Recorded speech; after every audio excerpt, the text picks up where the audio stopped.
There's no mean. But that's actually also true of the whole spiritual life.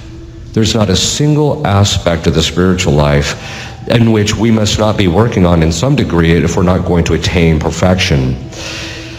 Either you're moving upstream in the spiritual life or you're floating downstream. There's no just treading water.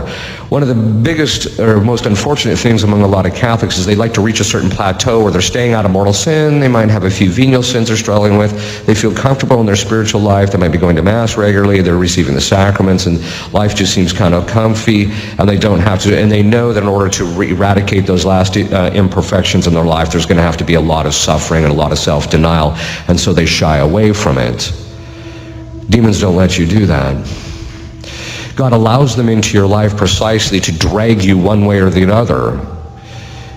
Obviously, God allows demons in our lives, not so much that he wants them, but he allows them in our lives in order so that we can grow in virtue.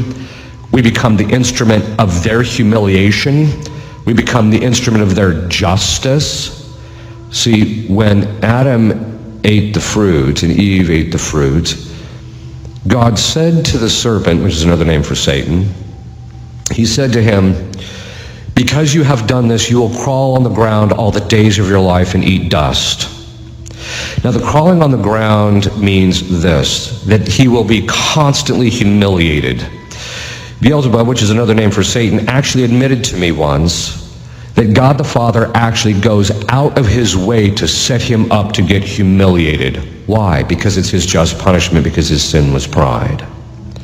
So he actually goes out of his way to humiliate them.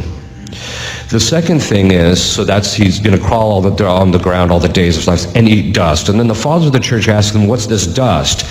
And then they simply make the reply, memento homo quia pulvis es, which is the Latin for, remember, man, that thou art dust. What that means is that the demons are now stuck with us. They hate us. They don't want anything to do with us, but now they are stuck with us.